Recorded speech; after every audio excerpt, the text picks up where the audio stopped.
Sure. I mean, 'cause I'm happy to be a panelist in lieu of. Chuck Schumer.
Hello. Can everybody hear me? Awesome. Okay. We're going to let everybody file in who's been waiting out there. Come out in front. My name is Jennifer Strozier. I'm the Goochland County co-chair of the Democratic Committee. Last Tuesday, or Monday or Tuesday, we had all been, a lot of the local committees in the 5th District have been calling and writing and emailing John McGuire to see if he would show up for a town hall. I have a call log, 16 phone calls I made since January 20th, saying, what are you going to come tell us the impact of your fabulous new administration on the 5th District? And I got all kinds of answers. I got, well, our office is in Lynchburg. Oh, we don't have a phone there. We're setting up a phone. We're going to have office hours. No, we're not. I set up 3 different meetings for DC. Never got a call back about those. And so we kind of got sick of it and decided, why don't we get together with our neighboring counties and put on our own town hall. And we'll invite John McGuire because he lives 15 minutes from here, 5 minutes from my house. And we thought, we'll just invite him. And we put it on a social media. We said, come on, John, come on down. I have the letter that I sent to his scheduler, just in case you think we're sabotaging him. I have the letter that I sent. It was very, very nice. Please come down. It's 15 minutes from your home. Or you can also send out one of your staffers. We just want these questions answered. And they're very simple questions. What is the impact on the 5th District of Doge and Trump and John McGuire. Simple. I can go and find out that information. I found out because that's what I had to do. So here we are, and I don't think John McGuire is in the audience. I don't see anywhere. Anybody see him under the chair anywhere? I don't see him anywhere. We're going to give him a few minutes, but I'm going to go around. We have some fact-checking things on the walls. I just want to review them with you. We have some great posters that we love. One of the questions is, what can we do with all of the bad stuff that's happening? So first of all, the bad stuff that's happening. This is from the Richmond Times-Dispatch. It says, Virginia won't get expected $21 million from local farm food to schools food banks. $21 million. This is direct impact. I can do my little highlighted thing, my little art project here. This is McGuire. This is what he voted for. This is what we're going to have happen. And what this program is our agriculture depends on money from the government so that they can grow food that they then share with food banks and schools. This feeds our kids. This feeds people that are food insecure, and it also helps our farmers. They have to plan in order to grow their crops. And so what happened is they found out in January, oh my gosh, this is gone. This is going to be gone. In June, it's going to be gone. So that's one bad impact. We also have our Board of Education decimated, we know that. Our health care is going to get decimated. We're going to lose probably the Medicaid that brought 41, what was it? I don't know how many, big giant number of people were allowed to get health care because Virginia accepted the Medicaid. So Medicaid expansion, thank you. And so Medicaid expansion. One of the things they're doing, they're saying they're not affecting veterans. We're not affecting veterans. So when they remove Medicaid from the hospitals, and they say, all we're going to do, we're not going to take away your benefits, veterans. We're just going to have you go see your local doctor to get your veterans benefits, and we'll reimburse them, right? And we all know how much mental health care and anything but maybe a GP or a pediatrician is in our local area. Anybody know? We just had one of our best doctors here retire. Who do we go to? Where do you go to in Goochland for mental health care? Anybody? Any local mental health care practitioners here that we can go to get our mental health care, especially veteran specific? No. So that's a de facto way of cutting your budget. And then over here, people say they want to make America great again. And everybody's been saying, oh, maybe they want to go back to the 1950s. I think they want to go back to the 1850s, right? That's when people were enslaved, when women were property, and that's where we're going. And so I think what they're doing is they're taking women, people of color, enslaved people, imprisoned people, financially insecure. We are, if you are financially insecure, you can still own a home and a car and be financially insecure and healthcare insecure. And that's who they're attacking. And then the big rich people get to do whatever, all that stuff. They don't have to pay as much taxes, and their money just keeps building and building, and they do nothing. And they get richer and richer and richer. Even if we tax them the way we did 40 years ago, their money keeps building, and we have to add to our little amount of money every day, going to work, working for them and making them rich. And so they want to make sure that we have no money, freedom, rights, power, or opportunity, and they use our medical and our financial insecurity to control us. And that's it. And so when you say, why would they do this? I don't get, what is going on in Trump's head? It's because of that. They want to control us. And they want not only white men, but white men with money to be in power. And the rest of us just be so distracted trying to pay bills and feed our kids that we can't even think straight. So, last thing, and then we'll see again if maybe John has showed up. If you see him, let me know. So it's up to us, right? We know from the last vote that we can't quite rely on our elected officials in Washington.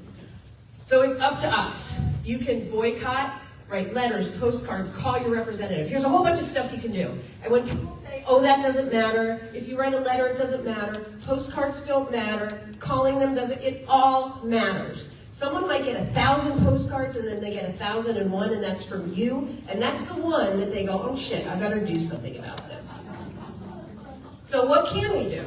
April 1st is the Wisconsin Supreme Court race. A horrible MAGA person is running against a woman who knows what it means to be an impartial judge. We can help there. And April 1st is also the Florida special elections. 2 seats, one held by Matt Gaetz, and the other one, I don't know, but they left office, and so they can fill those with 2 Democrats. It's a long shot, but this is our opportunity. You can make calls, you can make texts, you can write, and you can send money. All you have to do is Google Wisconsin, Florida, elections. What the hell can I do? They'll tell you. April 5th is hands off. You can go to this website, get a toolkit. We might do something here in Goochland. Maybe we'll have a parade, we'll have a festival, something to bring attention to this disaster. And Virginia is it in 2025. Governor, lieutenant governor, attorney general, every delegate. You can be an election worker. We need people to work the polls. Work the polls, get paid. In Goochland, they're dividing it into morning and afternoon, so it's a much easier shift. I don't know about the other localities. You can greet voters at early voting, welcome them, get them excited to participate. You can get involved in the primary. May 4th is the first date, goes to June 17th, that's election day. Knock doors, make calls, donate, talk to your friends, talk to your friends, talk to your friends. All right, has anybody seen John McGuire? Anybody? Anybody? No. No. Have you seen John McGuire? No, I think he might have snuck in while we were talking, and we'll see what he did. There he is!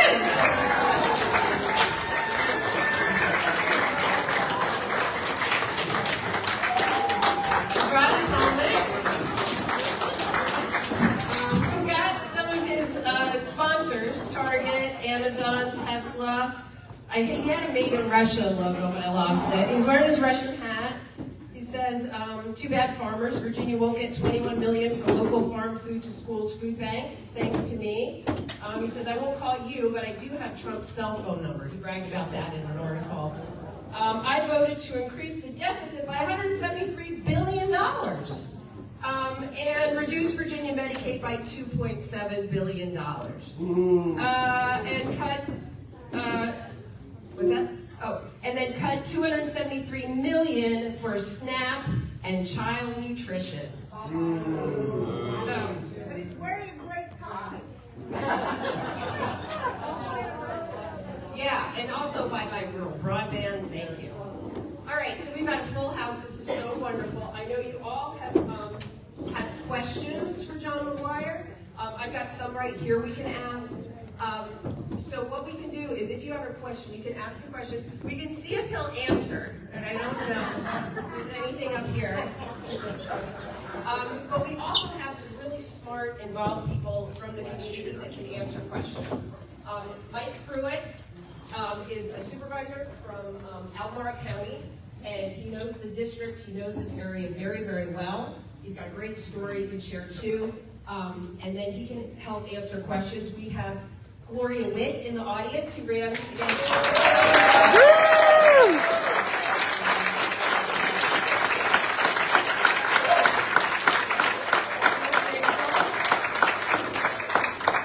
We have, raise your hand if you are a chair or co-chair of a Democratic committee.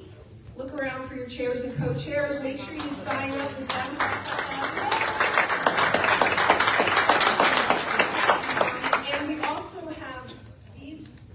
Wonderful postcards. You can write a little note to John McGuire, a question or a note, your heartfelt wish, anything you want him to know. And he lives, like I said, 5 minutes from my house. I will deliver these to his home. You can sign them or not, doesn't matter, but he'll get the message. So yeah, why don't we start with some questions? Oh yeah, okay. Oh, and then also there's no card.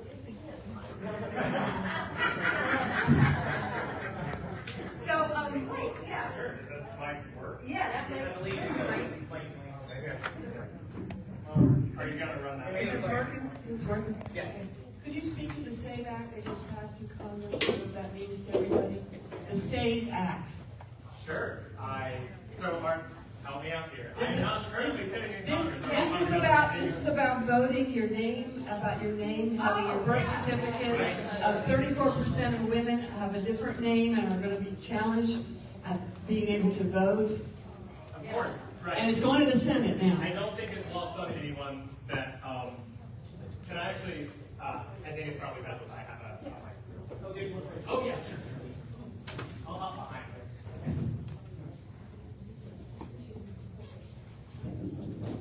I don't think it is lost on our opponents, on the Republican Party, that they cannot win with a natural majority.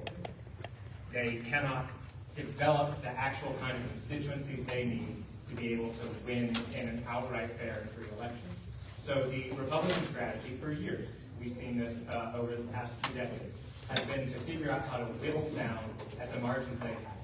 Either cut down the number of people who can register, cut down the number of people who are going to make it to the polls, scare people so that they don't feel comfortable going to the polls. I've spent the last several months talking to a lot of people across this district, and the number of folks who are in historically black communities in the south side of this district who tell me, I'm afraid that if we do not have mail-in voting or voting by car, a lot of my neighbors are too afraid to show up to the polls because it is so concerning out there that they are afraid of who will be making a note of who they're seeing, who will be intimidating them, who will be threatening them at the polls.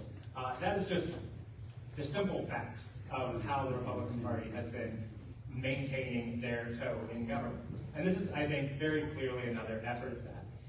There is no clear, I think, justifiable end that's going to be served by this, but what it will do is make it much harder for women, especially married women, which we know disproportionately vote Democratic. It will make it much harder for them to be able to continue to easily vote at the polls. And it won't be because they're not putting in the effort, it'll be because that comes as a surprise, right? They go up and they're like, oh, we're going to need you to re-register. Oh, this is currently actually showing as an error. And then there's just not the time to correct that in the polls, right? It only takes the tiniest obstacles, right, to make it so that someone doesn't show up to vote. And this is just one more tiny obstacle designed to keep people away from the polls. I do want to, before I go on to other questions, I realize you'll just kind of had me thrust it in front of you, and I think a lot of people in the room don't know who I am. Who are you? Or who am I? Why am I the person who is talking to you instead of John McGuire? Those are a pair of very good questions, and so I don't want to leave a pregnant pause in the air, so I want to answer that real quick. So my name is Mike Pruitt. I represent Albemarle County. Albemarle County is just east of here. It is the largest locality and the largest economy. Sorry, it's just west of me. I'm down in my cardinal directions, a little dyslexic. It is just west of here. It is the largest locality person-wise and also the largest economy in the 5th district. It is, oh yeah, of course, that would probably be better. I got a short cable. Really restricted.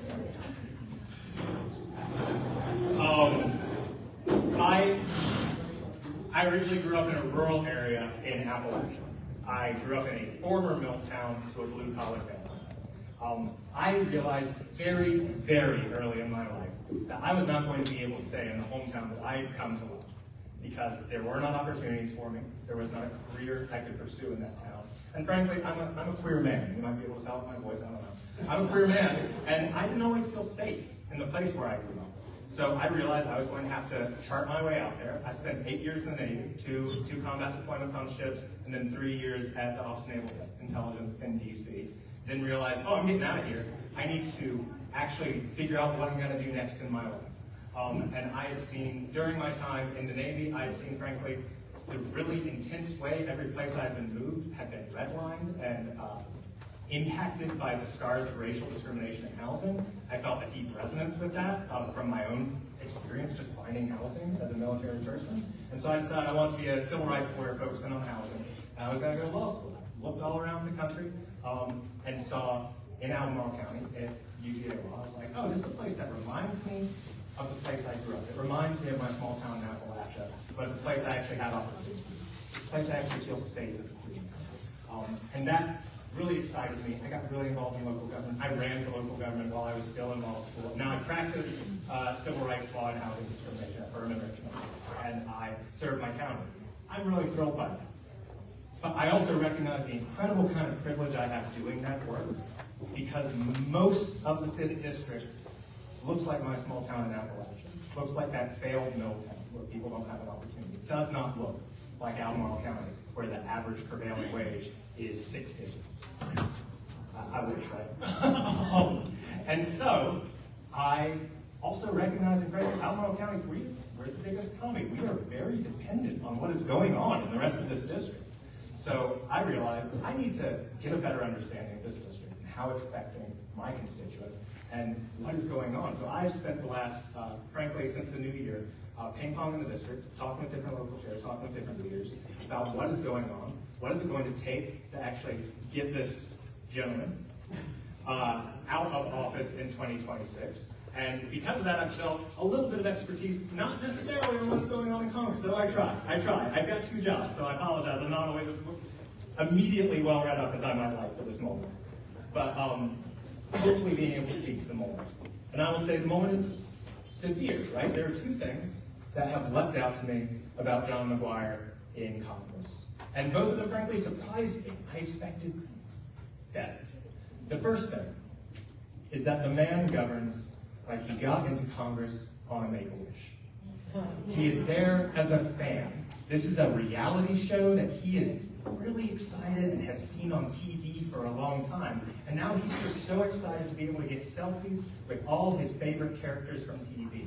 He is not there to lead. He is there to enjoy being in the mix. He is there like he's going to a convention. And that's not someone who is ready to meet the moment. The other thing, the man's a SEAL. I expected a certain amount of courage. Not on the issues I care about, frankly. Opposed to me, but I at least expected courage. And that is not what we've seen from McGuire. And I'm not just talking about the fact that he's not coming out and, it was a setup. We didn't expect him to come out.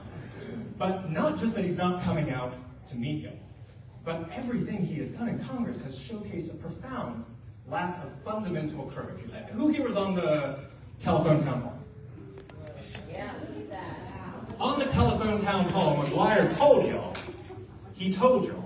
that, the word Medicaid isn't in the budget resolution. That's what he told you, which is factually true, and is also utter cowardice, because either he's an idiot, which I don't think that's the case. Either that, or he knows that he's going to necessarily cut Medicaid, and he just isn't willing to cowboy up and tell you to his face.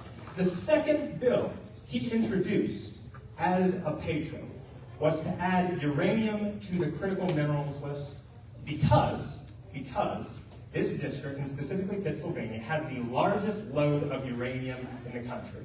It is the largest unmined uranium load. It is unmined because it cannot be mined safely without killing thousands of acres, poisoning our sons and daughters for generations, right? There's a good reason it's not mined. And he added it to it, and he said in his second public statement about it, please note that this does not do anything to get rid of the Virginia ban on mining, which is true. But also, then why did you do it?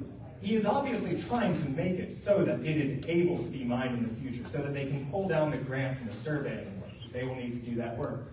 But he is not willing to cowboy up and recognize that he has an unpopular opinion or something that may offend people. He wants to pretend like he's for everyone. What's the one other thing he said during the town hall? Over and over, I counted at least 4 times, he told me that he loves me. This is one more piece of fundamental cowardice. Because let's be honest, John McGuire doesn't love you. John McGuire doesn't love me. I'm a Christian. I taught Sunday school this morning. I don't think it is a fundamentally Christian and loving thing to win 1/4 of your locality, of the place that you are tasked by the government to represent, depends on Medicaid, will die without the care that they receive because of a government service. Cutting that service is not love. John McGuire is going to kill thousands of people in the 5th District because he is a coward and unwilling to stand up on Medicaid, unwilling to stand up on the services that make this district.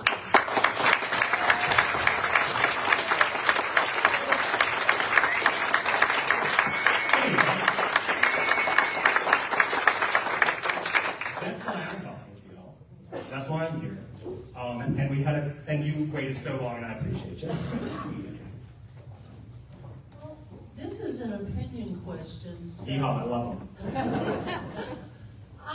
If the Democrats retake the House and the Senate, do you feel like they will impeach Donald Trump? Boy, howdy, I sure hope so. He's done a lot of things that are awful unconstitutional, right? But So, they have the courage, or whatever it takes, the cojones, to impeach.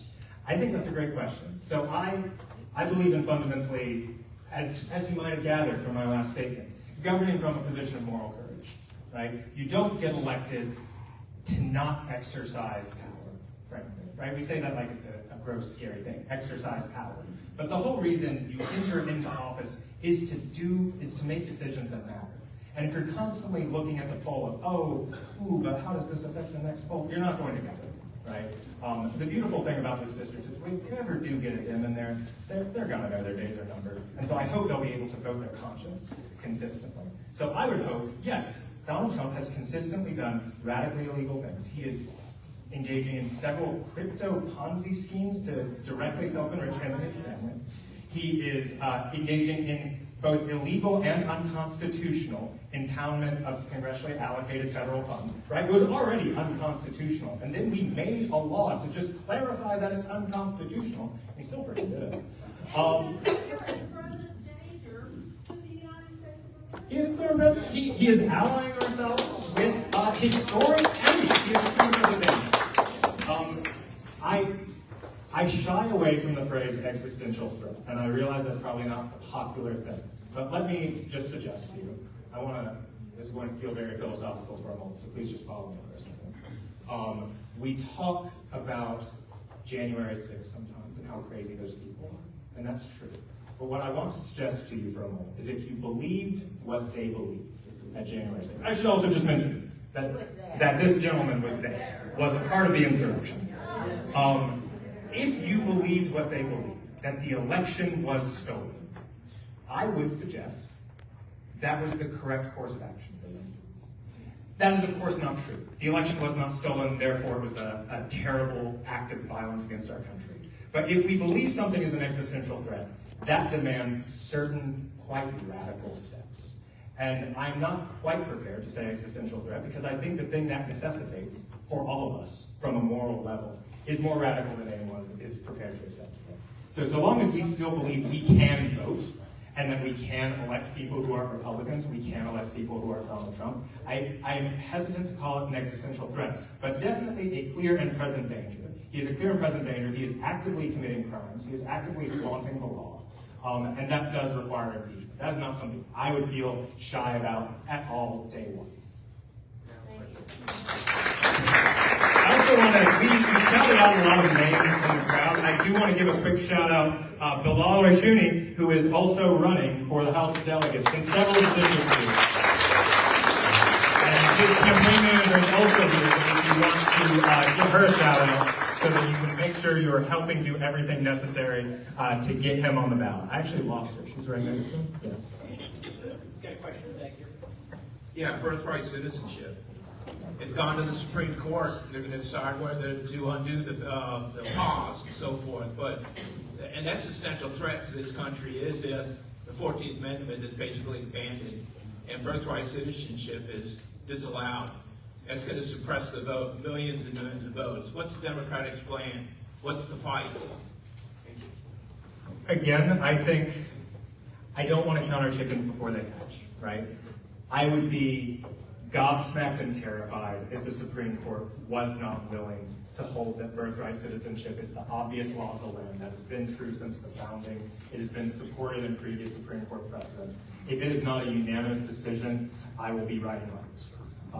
That is also not a very inspiring thing for me to be up here and say, right? That I'm writing letters. That is going to be the kind of thing that does demand radical, direct action across the country. And I would hope that would be something that we actually could mobilize serious, radical, direct action across the country. And I don't know what civil disobedience looks like in that case. Does it look like people who have had their birthright citizenship denied attempting to vote? Does it look like people who have had their birthright citizenship denied denying what orders come from that? But that is kind of the level that I'm saying. If we're talking if we're talking existential threat, I think we need to broaden our understanding of what resistance looks like. And the kind of resistance to something that would be that extreme, that fundamental to the identity of what this country is, would need to be similarly radical. Question, thank you.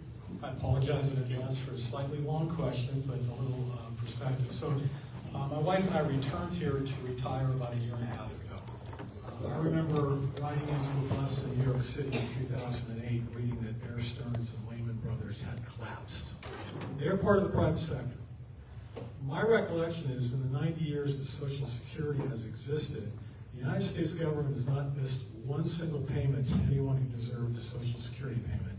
Seems to me what Trump and Musk are trying to do here, with McGuire's support, is to privatize Social Security and get rid of Medicare and Medicaid. Okay? Fundamentally, I paid into Social Security for 40 years, and every single one of my paychecks, I'm sure everybody in here feels the same way.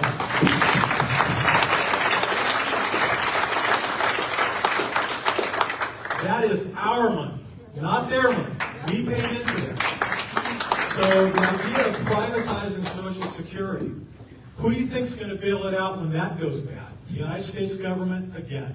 What are we doing here? I guess my question is there a plan among the Democrats to figure out a way to stop this from happening? Because that's a big part of my retirement, and I see a lot of people in here, and I'm sure that's a big part of your retirement planning.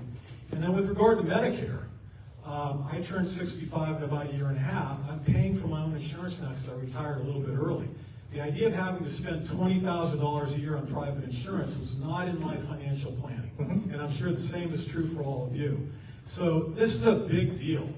And I'm not hearing enough about it. I guess the question is, what can we all collectively do other than continue to call Mr. McGuire's office and say, your grubby hands off our money?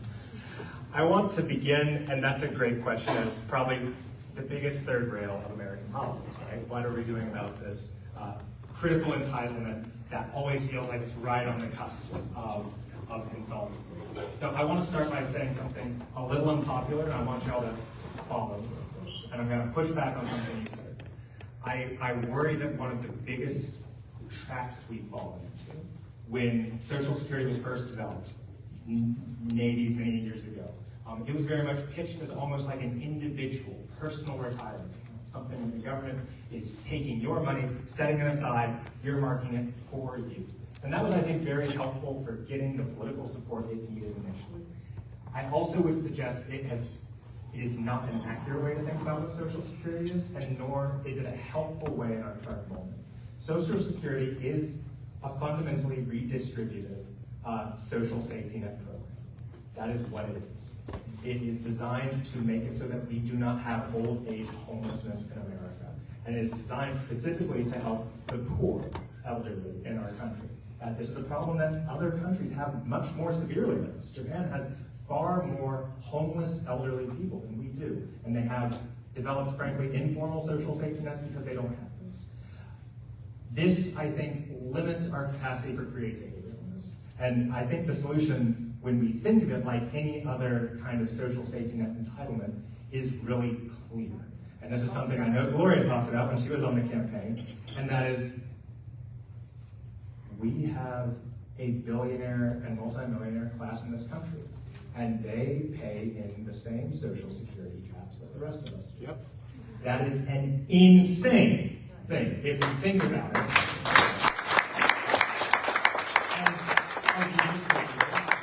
As a social safety net program, it almost makes sense if we treat it like an individual retirement account. Elon Musk can put in his measly little cap because that's his personal retirement account. But if we think of it as that's Elon Musk paying to make sure my grandmother doesn't live her final years on the streets, then that becomes insane. I also just want to say, from my personal professional experience, right?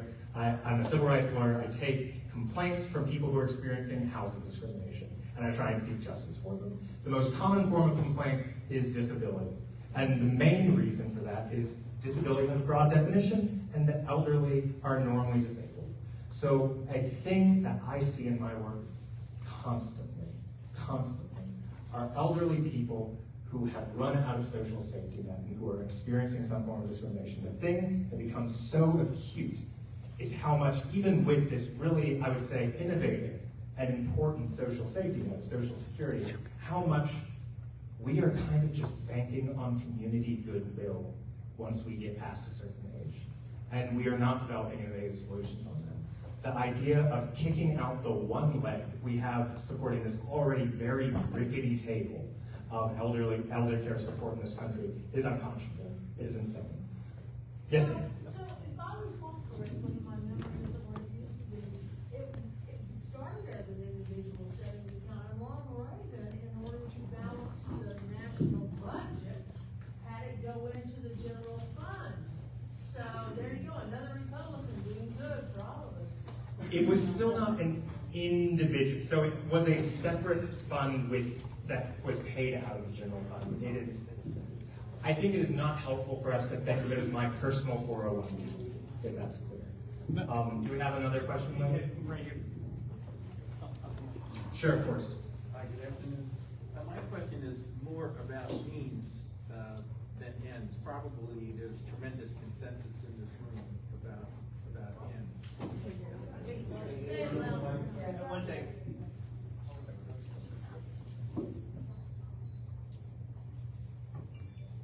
Yes. Yes. There we go. Thank you. My question is more about means than about ends. Is that better? There you go. Yes, sir. Thank you. My question is about means rather than ends. I suspect there's a pretty high degree of consensus in the room about most of the goals of the Democratic Party. When it comes to means, you have to think about money. Recently I looked at what money that was spent in the 2024 election cycle. On the Democratic side alone, I believe the figure, when federal and state combined, is around $10 billion.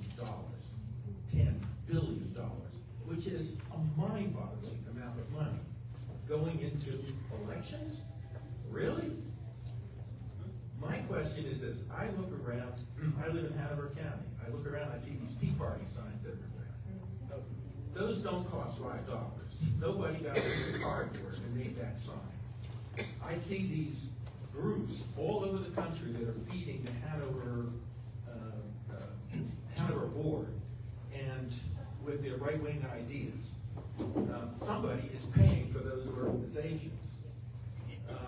I look at the way people get their news and see that there's a tremendous Disparity. Disparity, degree to which people have their opinions based upon the news that they're getting. And, of course, Fox News is the great evil in this regard. But even the so-called mainstream media doesn't really represent our point of view a lot of the time. And so why can't some of that $10 billion go to dealing with some of these problems directly instead of constantly pouring money into needless amounts of money into elections? That's my question. Thank you. That's a really good question. It was also a really long question, so I hope you'll indulge me with a somewhat long answer, because it touches on a lot of things that are fundamental to our democracy that I think we really need to talk about, very frankly. So I want to begin with a big picture idea here. I think it's important to recognize we're in a historic moment. This is a historic inflection moment for the United States in history. This will be a critical chapter for generations in the future. I think that would be true even if Donald Trump was never born. I think it is important that we recognize that we are in a period where there is actual rampant opioid and other forms of drug abuse across this country that are truly threatening people's lives. There are fundamental rises in fascism across the globe that are slowly seeping into our own politics. There are increasingly dangerous and militant authoritarian regimes that are weaponizing that. And I want to say, most importantly, in the United States, for my entire life, for the entire life, frankly, of most people in this room, since the late 60s, every single year, the returns on capital as in the value of passive investors for the money they invest, have outpaced in growth the returns on wages. That means we have, since the late 60s, had the rich getting richer and the poor staying where they're at. That is the grand story of America in modern history. Capital is outpacing wages. The rich are getting richer. And we have not, as a Democratic Party, had a serious prognosis to fix that in a long time. And I think the issues that you're talking about are reflective of this. We are seeing less powerful media because the billionaire class is gobbling up media. We do not have local papers anymore because Lee Enterprises acquires them. We do not have local news anymore because they are tramped down by other forms of media that are held by a billionaire class. We don't have the Washington Post editorial section anymore because of and that of course seeps into how our elections are done. We do not have reasonable, affordable, sensible elections because the billionaire class has bought enough Supreme Court seats that they were able to shove through Citizens United, and they were able to make it so that their voice counts more than anyone here. The voice of someone, the voice of a shareholder at BlackRock matters more than every single person in here combined. Matters more than our entire district combined, because he can buy his own John McGuire. He can buy 3 of them. They're not that expensive. And that is an embarrassment, that is a shame. The way that we have to counter that is we need to seriously develop people power. We need to develop community-led organizations to elect people. I hate the fact that it always comes down to telling people to vote harder, but actually build the kind of community networks. Get to know the person sitting next to you in the seat if you don't, right? Develop those kind of community networks, show up, exercise that kind of communal power so that we can start getting elected representatives who actually have a brass pair where they are willing to actually stand up against things like Citizens United. They are willing to actually stand up against the incredible billionaire capture of every single bit of American life. And we just don't have that. We don't have that from the Republicans because the Republicans are completely asleep at the wheel. They're not willing to defend their own appropriations. They're not willing to do anything. It is a party that is marked by those by the two elements I talked about before, fandom and cowardice. That is the whole Republican Party. But it is also, disappointingly, frequently true with the Democratic Party. And I think that is the process of reinvention we have to do. We have to do grassroots, we have to bring that energy, and we actually have to break the billionaire stranglehold that has on elections and on the entire taxation system on every part of our lives. I'm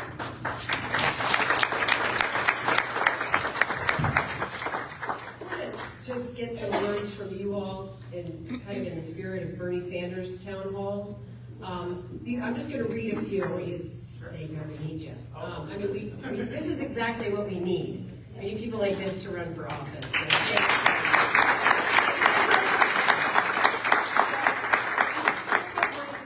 Gave me some of these. I'm going to read them because they really bring all this stuff home. So this is one. My daughter is graduating from UVA in May.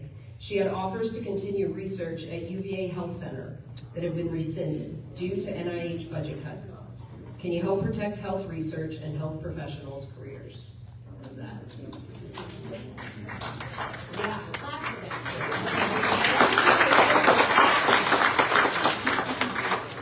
Is everyone aware of the fund's $21.2 million to Central Virginia farmers? That is that up there, and we also have the actual original article there. Being cut. Yes. I own a farm in Hanover. The trade war is killing soybean markets, and tariffs are causing the price of essentials like fertilizer to go up. I'm ready for a tractor parade to DC.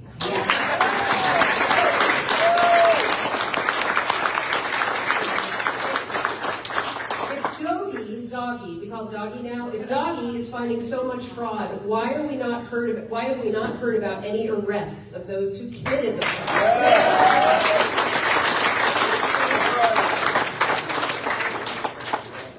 McGuire, stop dancing around the Medicaid issue. Will you vote for a budget which cuts it or not? There's another one. As a fellow veteran, why do you not give a crap about what they are doing?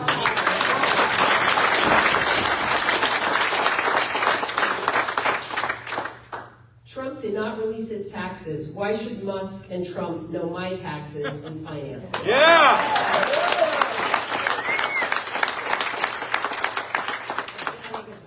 Congressman, we will miss you at your town hall today. Sorry you've forgotten your way home.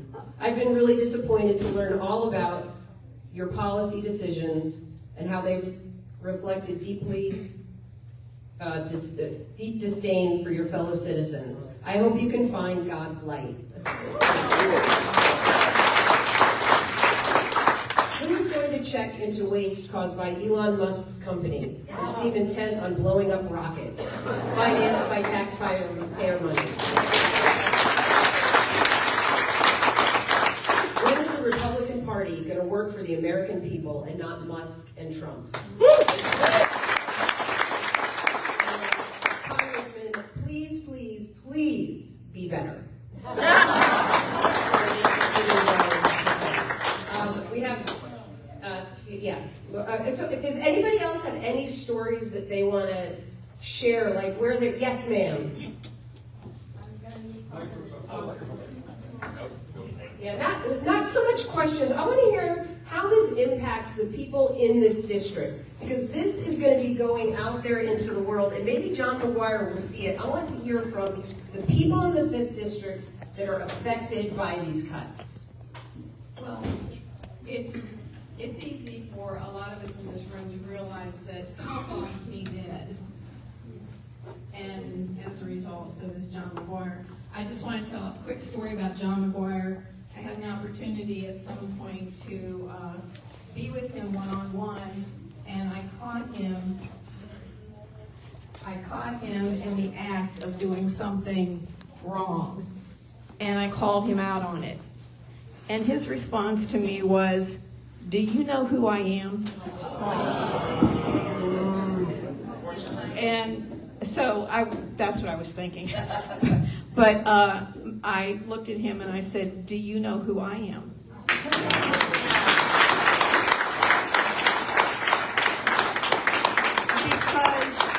Because you work for me. Yes. And I'm really tired of politicians who get elected and somehow become celebrity. And, you know, and instead of making them again and again realize that they work for us. Right. So.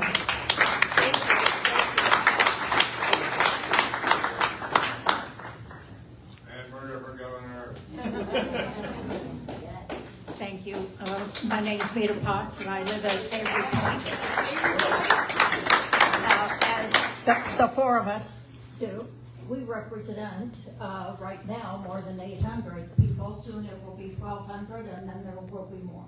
Every single one of them collects Social Security and is in some way dependent upon their Social Security checks. I talked with a man the other day who not only had tears in his eyes, they were running down his cheek. I'm going to have to move out if they take my Social Security. How can we be assured, Mr. McGuire, that you're going to stand up for us? I was just looking at my own work record. I started work when I was 13 years old. That means I've been paying into Social Security for over 70 years. What are you going to do to protect me and the others at Avery Point and other senior citizen centers where there are people just like us?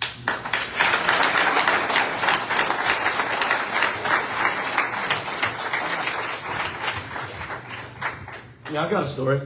Actually, it happened a few weeks ago. Hi. Once again, Bilal Zire Shuri, running for the House of Delegates in the 72nd District. Thank you very much. So I also have the privilege and pleasure of being an educator across the water in Powhatan County as well. Thank you. And I also have the honor of running around with the Virginia Young Democrats and the Metro Richmond area Young Democrats that also represent Powhatan and Goochland. So This happened a month ago, it must have been a month now, President's Day, where the Metro Richmond area Young Dems, went up to the state capitol to lobby the bills that we're in support of, right? To our delegates and to our state senators. Well, who should be there but my former state senator, John McGuire. Why? I still don't know. So I thought I'd ask him a question. Because this is actually my second time running. The first time I ran was in 2023, when he was also running to maintain this seat, right? So I said, hi, Mr. McGuire, I'm one of your constituents in a couple of different capacities, right? First as a state senator, and then now as a congressman. I live in Powhatan. I told him, no, thank you. So I said, I have a question for you. He said, go ahead, man, fire away. I said, all right. When you ran for the Senate in 2023, you swore up and down that you would not run for the U.S. House. You made it a foundation of your campaign that if you were elected to the state Senate, you would stay and you would not run for the House. The election was held on a Tuesday. The results were announced on a Wednesday. You announced your next campaign on a Friday. Why did you lie? Because to me, this smacks of hypocrisy. It smacks of something, I know, right? Surprising everybody, sure. But and I'll end the story here. My father, who himself was an immigrant from Lebanon during the war at 17, who came over here for his own slice of the American dream, right? He always said, you can either be something or you can want to do something. I would rather elect people who want to do the work than people who want to be a representative who don't want to do the work of representation.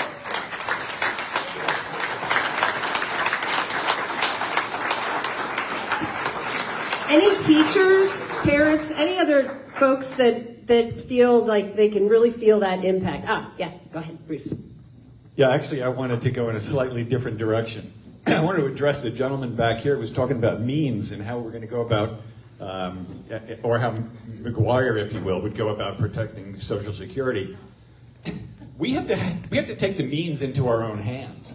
And the uncomfortable thing that we're all going to have to do is we're going to have to talk to the Republicans across the fence. And we're going to have to tell our neighbors and the non-voters, we're going to have to tell our neighbors that Trump and Musk are trying to take our Social Security and their Social Security as well, and their Medicare, because we only have so many Democrats in this county, in this district. If we want to flip it, and if we want to protect our Social Security and our Medicare, we got to get Republicans voting like we do, or thinking like we do, and it shouldn't be that hard. You just got to talk to them. They're right on the other side of the fence. Hey, until Trump came down that golden escalator, I was a lifelong Republican, so I came over to the side, and I ain't going back. Thank you, Bruce. I think, guys, telling your stories, I'll give you one real quick. My son was signing up to pay back his student loan and went online so that he could do an income-based payback. He's not making very much money. He's working his butt off in construction. And he would have to pay $300 a month, which is a lot of money for him. It would have reduced it to $2. He cannot go online and sign up to do an income-based repayment of his loan. That is one little thing they did. Oh, we haven't touched loans or student stuff. Yes, you did, because you have taken off so many things that people relied on. Seniors can no longer get on there online to deal with their Social Security stuff. You have to put a letter and your tax return in the mail and send it in. That's another way, a little tiny way. It affects everybody, Republicans, Democrats, independents, people who vote and people who don't vote. Those are the stories you want to tell your friends. Try going online and getting help online with the government. You can't do it anymore. So I'd love to, more stories.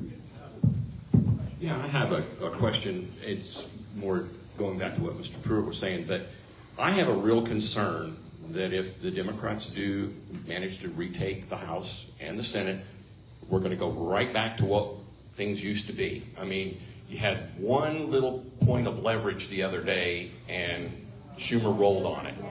And, the Democrats need to get in there, take care of the filibuster. They need to get rid of Citizens United, and fix that Supreme Court. And I'm not sure that they've got the will to do it. I think I can't imagine where the leverage came from, but it's like, you know, and the Republicans know that. They know it. Democrats aren't going to do anything. They can talk all they want. Nothing's going to happen. You know, so you need to take on the Democrats that really are not doing the will of the people. And so that's my thing too. Did I accidentally kill it? Yeah, push it up. Yeah. I want to just quick, before I get the question, the comment I heard in the background. They're not giving donations anymore. I want to emphasize this real quick. Capital, money, wealth will always be a fickle ally to justice. They are not in it for the fight. They are in it to line their own pockets. And I feel like as a party, as a movement, as the liberal components of America, we are having to realize this. Because during the first Trump term, right, we had money flowing into the ACLU. We had money flowing into these nonprofits. To fight him, Facebook lined up and brought forth resources to help put him, make sure he was not reelected. The wealthy were opposed to this. And now that they have seen that the tides are not shifting their way, money is a fickle ally. The wealthy are a fickle ally. And we are seeing that they are not going to keep lining up on the side of justice. And I think that means we have to be bold in taking power as a community for grassroots level politics. And, yes. And that also, I think, plays in directly to the answer to this question, right? Schumer and the Democrats who joined him are cowards. I believe that. Democrats have been able to say with a straight face for the last 3 months, we actually have no constitutional power here. And that was true. We can still expect more from them, but that was true.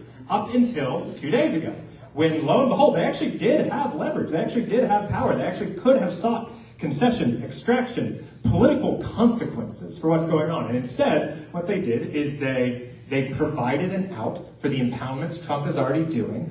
They provided for cuts to critical programs, and they rolled over. They rolled over. And I think they probably think they're doing the right thing. They are probably concerned about the actual substantive effects of a shutdown. That's probably true. And it was still cowardice. And that is the kind of cowardice that I worry has affected our politics. I said earlier, right? We are in a sclerotic age of American empire. We are facing so many crises, tiny crises that are eating away at everything about our identity and everything about our economy, and we have not been engaging them with the seriousness that it requires. And this is just one more element of it. We need a government, we need a party, we need people in Congress who are willing to engage with the capture of our country by billionaires as an existential crisis. Donald Trump is not the existential crisis. The power accumulated by the billionaire class in this country is the existential crisis. And he is just one arm of that. He is one way that is coming to us now.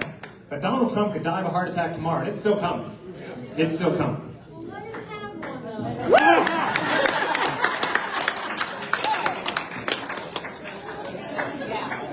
Can you guys hear me? Yes. How many veterans are in here? Any veterans?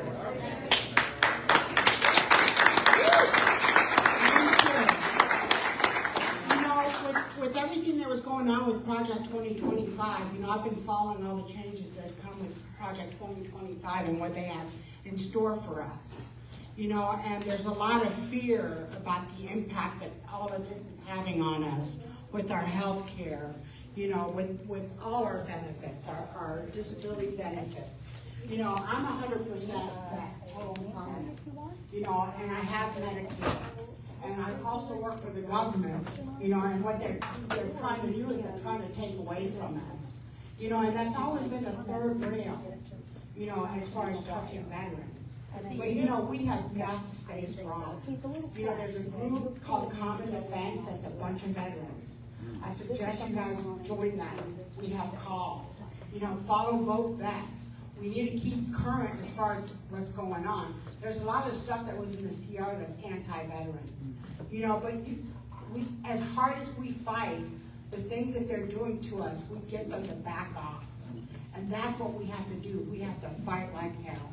You know, so don't lose your focus. You know, I was really scared to get out there because, you know, I got a lot to lose with my getting out there, especially since I'm a naturalized citizen. I'm thinking, you know, I don't want to get deported. But, you know, it's gotten to the point where I don't care if you deport me, I'm fighting like hell.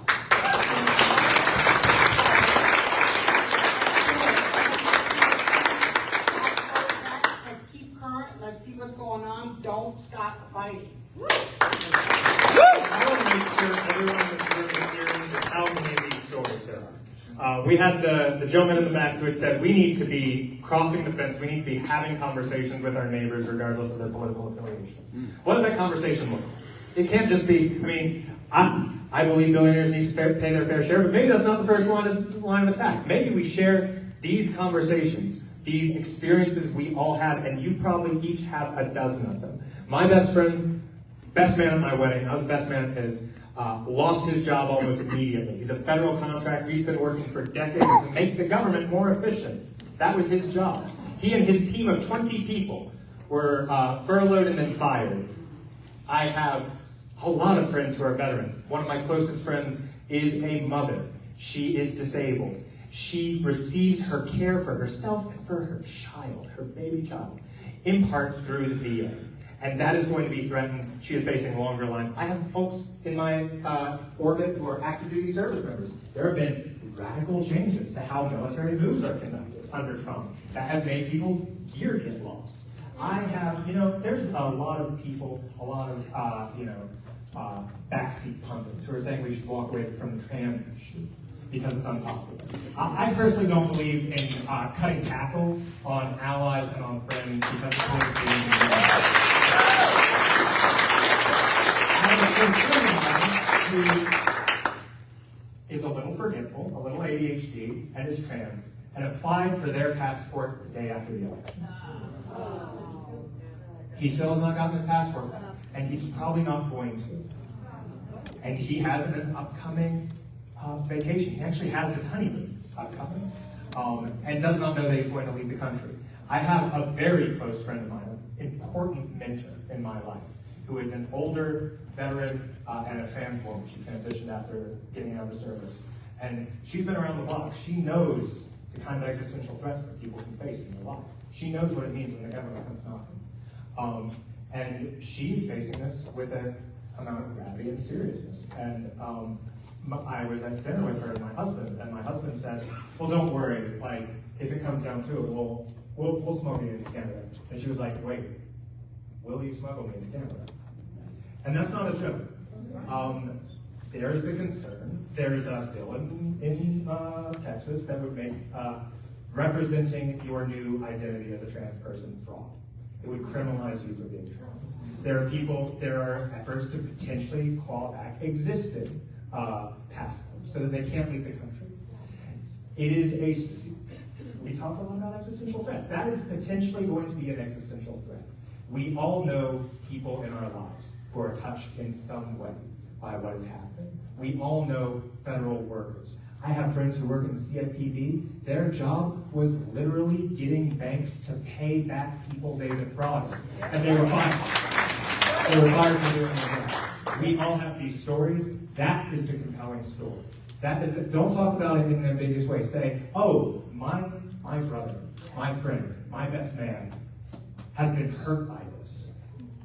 And it's not going to skip over you. It's not going to skip over farmers. It's not going to skip over vets. It's not going to skip over HVAC technicians. You name a job, it will affect you at some point. And that is the story.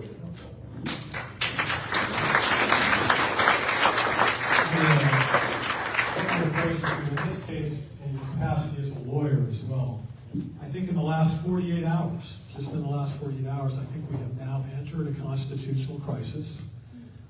Courts have ruled that planes carrying deportees were to be turned around by the Trump administration.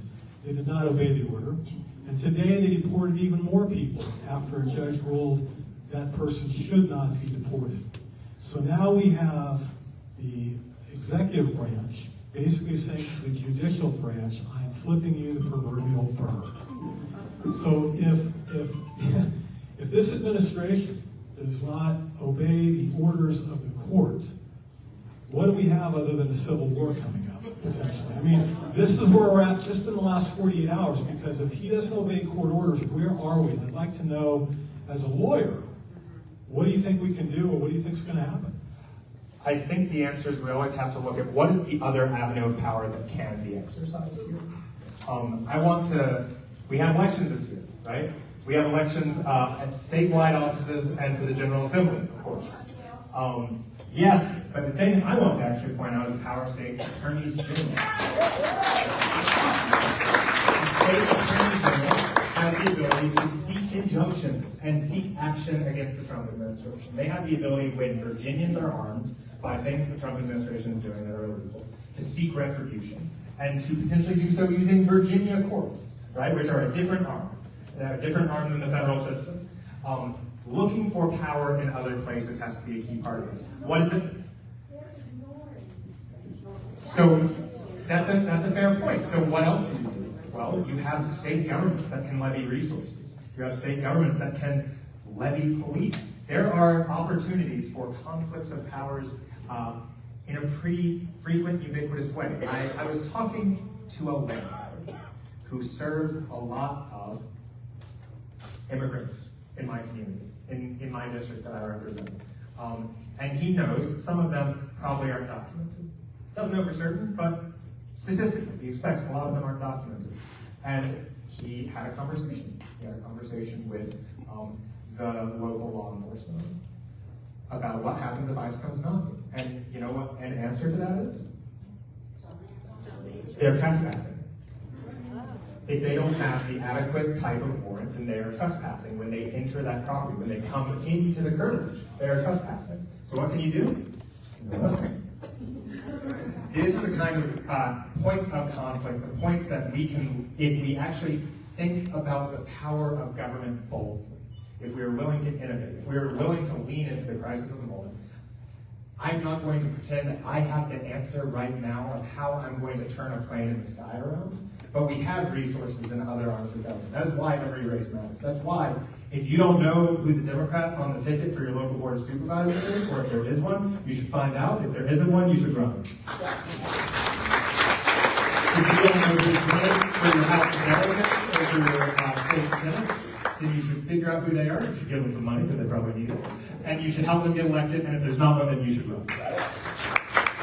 You need to make sure that our Democrats who are running in a primary right now for lieutenant governor, attorney general, and governor win, because that is another arm of power that we can exercise against an authoritarian regime that is trying to choke out democracy.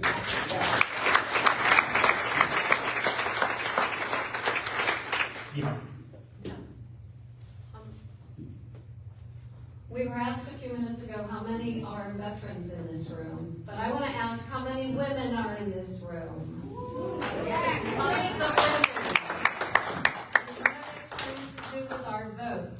Take it away. Take it away. Say that. So, in case you don't know, I think everybody in here is pretty well informed, but they are going to the point where if you go to register and you don't have another form of ID, or your other form of ID is maybe your maiden name, because that's how you came into this world. If your last names don't match, you can't vote in some states. Yeah, so you have to have your marriage certificate, you have to have basically have all of your legal documents, have an original of them, and get them and put them in a safe place, because this is what it's going to come down to, unless you know of ways to stop the voting, the squelch on eliminating voting. I mean, you want to take away birthright? Yeah, it's just another form of voter suppression. And we are women and we are strong and we'll fight it, right? Yeah. Right.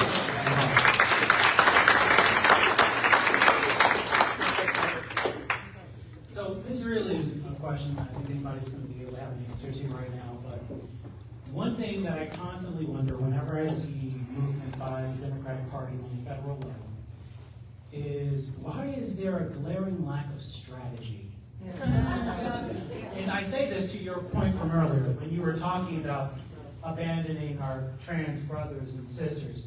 I'm with you. I'm with you on what you feel. Don't get me wrong. I have plenty of friends that are in that community. There's a whole half of this country that doesn't care about how I feel about that. There's a whole half of this country that no matter how much I tell them, they're human beings. They go through the same things as you. They have birthdays. Like, it doesn't matter because they don't like that fundamental idea. Now, what I'm saying is, how come, knowing that half the country is going to have a visceral reaction, even if we don't understand it, even if we disagree with it, how come we know that's what they're going to do, and we make that the forefront of the message? And this is coming from a person that likes to look at things like civil rights and stuff like that. Like, obviously, people have to speak up for themselves and gain a standing in the community and get the power that they need in order to live their lives in the way that they want. But could we not just, like, win the election first and then give trans people all the privileges and rights? That's what I'm saying. Yes. I'm gonna say this really, really quick. It's not half of the people. Half of the country did not vote for Trump. Okay, less than a third voted for Trump. Half of voters. And we can do two things. We can support the most marginalized communities, and we can talk about all the other things that people agree with and see or don't see. We do not abandon people that need us because it's politically expedient. And they are the ones that made trans issues an issue. All we said is they are people and they deserve the same rights and protections everyone else has. Just like people of color, just like people with disabilities, just like kids with IEPs. They are the ones that said that we are trying to make them something that we're not. So I think that's really, really important. It seems like that because they did such a good job crushing this community, but that is not the case. That is not the case at all. I think that's beautifully said. I want to speak a little bit to the question also. And I'm going to answer this in part with a story. Politicians are storytellers. I served in the Navy for a while, right? I served at sea and 2 deployments. My second ship, my captain, you have to give safety briefs all the time in the military. Every time you do something cool, like really badass, you have to first tell everyone all the things you're going to do to make it less badass. And such a compulsion you have in that moment is to say, all right, Captain, so this slide, of course, safety is always a priority. Here's what we're going to do. It is like ingrained in me. Safety is always a priority, Captain. And he would snap, no, safety is not a priority. It is a planning consideration. If safety was the priority means it's the number one thing, and we would not go to sea. I say this all because it is easy to talk about things as a priority and then forget what the heck that even means. I think the secret to building a coalition, having a big tent, having people who can win elections and protect the most marginal people is figuring out what the main thing is. What is the priority? Because it's not simple, right? We're not going to stay important. We're going to go out there and win elections. So what does that mean? And I think this is where, when you say that it feels like there's no leadership in the Democratic Party, this is what we're talking to. We have different understandings of what the main thing is. I believe the main thing is that our country, working class people in this country, and I'm not saying middle class, I'm saying working class people in this country are having the books run on them by corporations, and the government is not stepping in to do anything about it.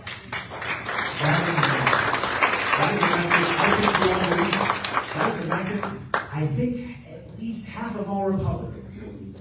And that is what the Democratic Party is about. That's why our mascot's a frickin' donkey, right? Because that is the animal of the working man. That is the creature that pulls the plow. That is the creature that works, while the elephant sits there and collects capital and goes to the bank and cashes his dividends and buys and sells property. That's what an elephant is.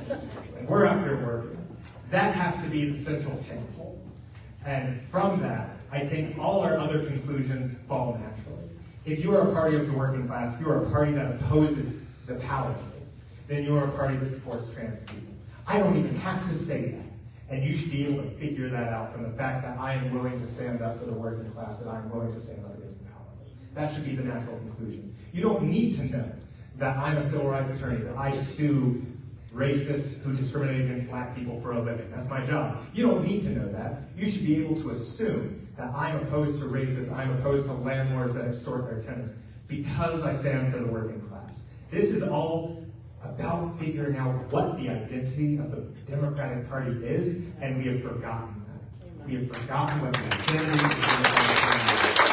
The identity of the Democratic Party is standing up to millionaires and billionaires who want to keep the working class down. I was listening to Schiff's book online, or audio on the way down here, and he said the Democratic Party has just assumed that most people knew that they were supporting them, so they didn't say it out loud enough times. They didn't repeat it. They didn't say it, because they just assumed people would get it. And they don't get it. You have to say it and say it and say it and say it. What is the biggest grift the Republican Party has pulled in the last decade? Billionaires support the working man. It is convincing people that them, the party of billionaires, are in favor of the working class. And how do they get there? How do they get there? They lie, they do that. But what they say over and over is that we're against liberal elites. We're against Hollywood. And maybe they are. Maybe they're against liberal elites. I'm kind of elite. I'm not law degree. I'm liberal. Maybe they're against me. And we assume, people assume, because the thing you're against is so much more salient. It is so much more present in front of mind, the thing you're in favor of. So their constituency has come to assume that they must be in favor of me because they're against them, right?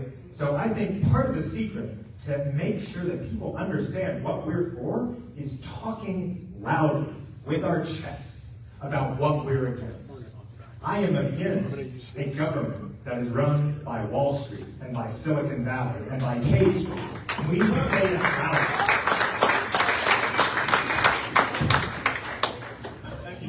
Yes, with our money, both boycotts and donations.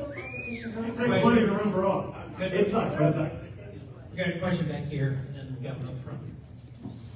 Hello, everyone. I'm one of the unicorns here that are affected by the SAVE Act. I took my wife's last name, so I'm in with y'all. But I wanted to make a little impact statement here. I am the food pantry manager, the food program manager for Goochland Cares. This defunding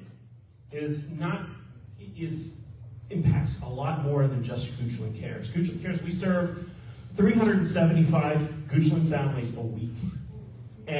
But we are not the only ones in the community.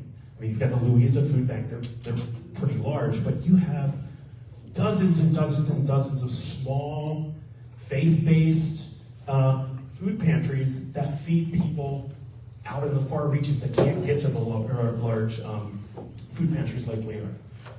Feed More, which is our local Richmond food bank, they're the ones that are going to lose the funding. But that trickles down to us. It trickles down to those faith-based food pantries, because what happens is those small food pantries can't afford to buy that fresh produce. And that money allows Feed More to purchase food from farmers, which then is given to these small food pantries. And what's happening is it's not just hurting the people that are receiving the foods, it's hurting the farmers that have been contracted to provide that food for us. So I'm just letting you all know, to me, it's not an abstract thing. I can see when I go and look at what Feed More can provide to us from week to week, and I see it go down, which I'm expecting to see, that fresh produce is not available. We as a larger food pantry might be able to find other sources, but these smaller food pantries are really going to be hit hard, and it's going to affect other people in the community. Thank you, guys.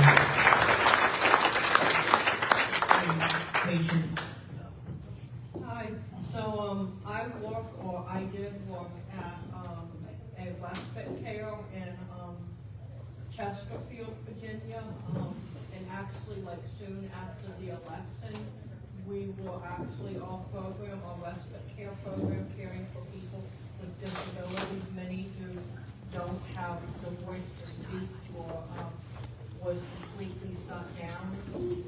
All of us employed, many of whom, like myself, I have autism. One of my coworkers, for instance, has a visual disability. Some of my co-workers were trans or let go and told we apply.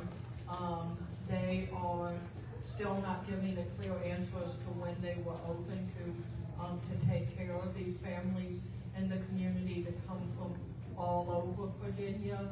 And you know, when I questioned them, when me and my co-worker asked questions, we were basically told, don't come back to this company, stop talking to your co-workers.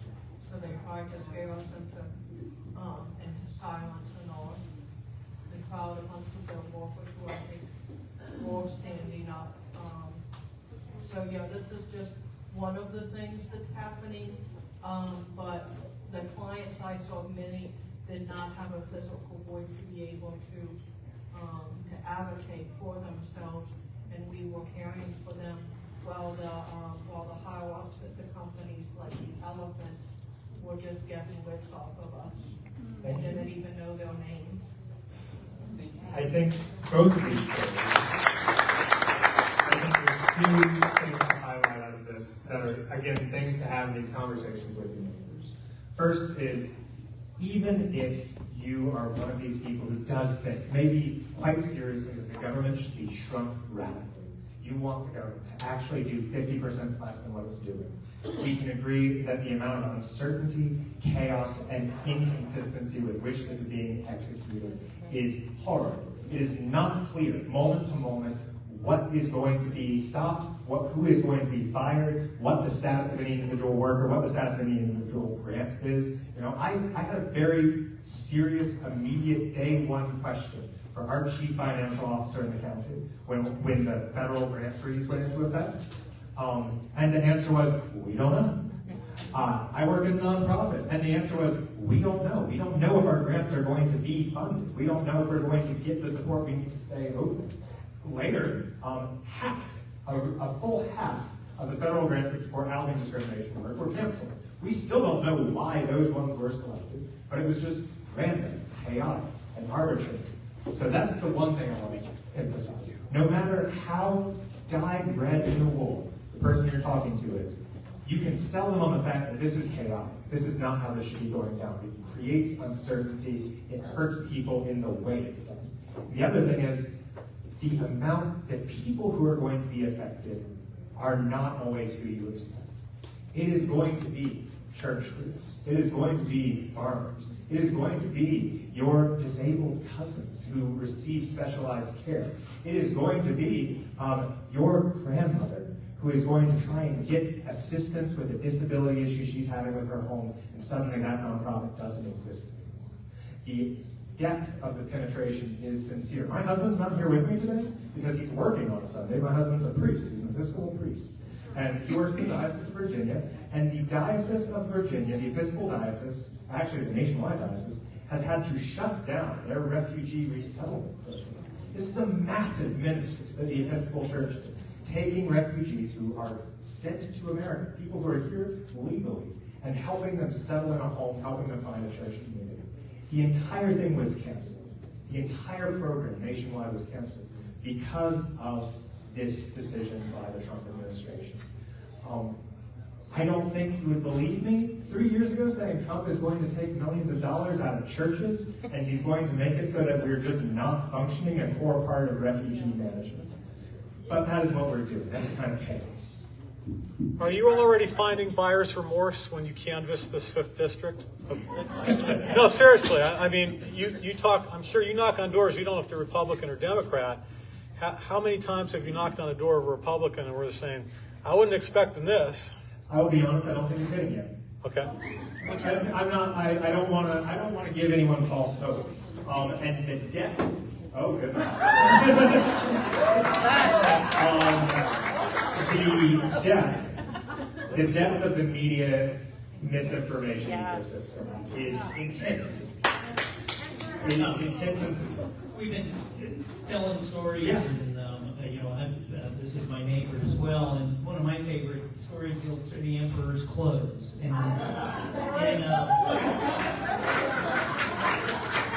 Regency State. So there'll be when Jen delivers all these postcards, maybe we'll deliver his doppelganger here. But this is probably a good time to. I know a lot of folks have had to get going, but to thank Michael for coming out.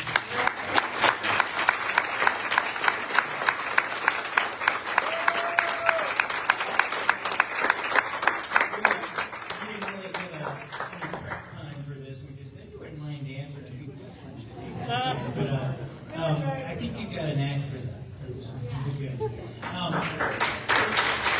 It's really exciting today to look around, and this is not an event put on by any one group, or it's not just an event put on by Democrats, but I look around and I see Louisa and Buckingham and Powhatan and Ranko.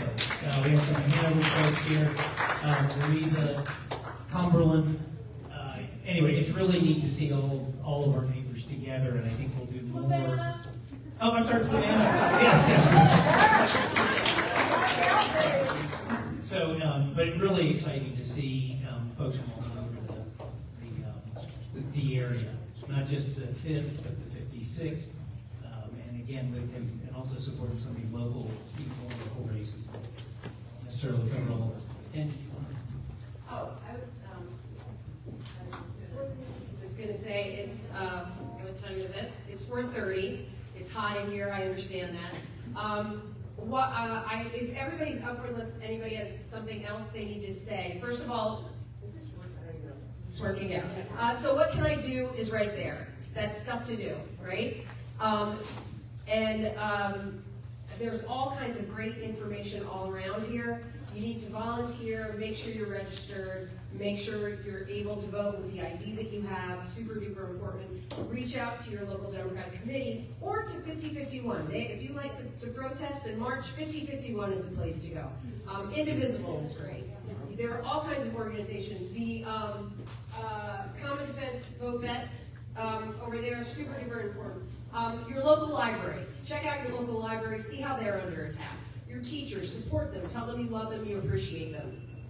Join your local NAACP. If you are not a member, join. NAACP is fighting for voting rights and all rights for such a long time, and they have a great agenda. They have legislative agendas. They explain so much of what is going on. Volunteer, volunteer, volunteer. Every day, maybe wake up and find something that you can do, and then also take some time for yourself so you don't lose your friggin' mind.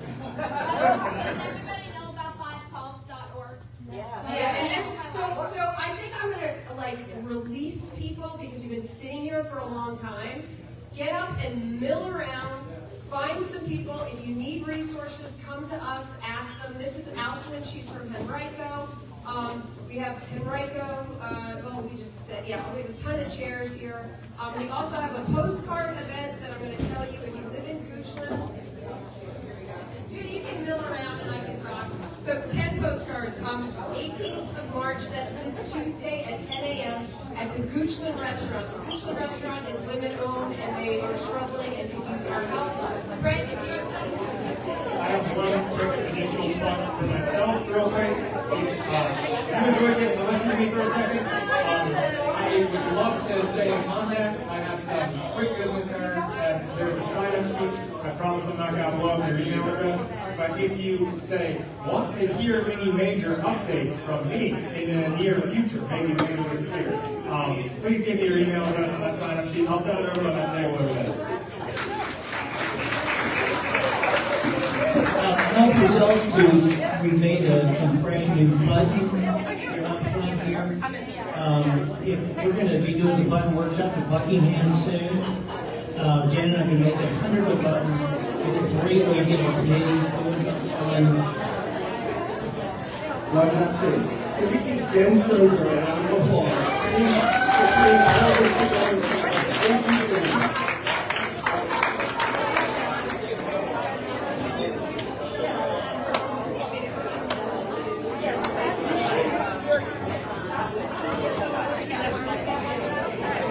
So you can, if you're interested in potentially getting, receiving emails from me ever, or are willing to volunteer in any capacity to help get John McGuire out of office in 2026, please put your name and information.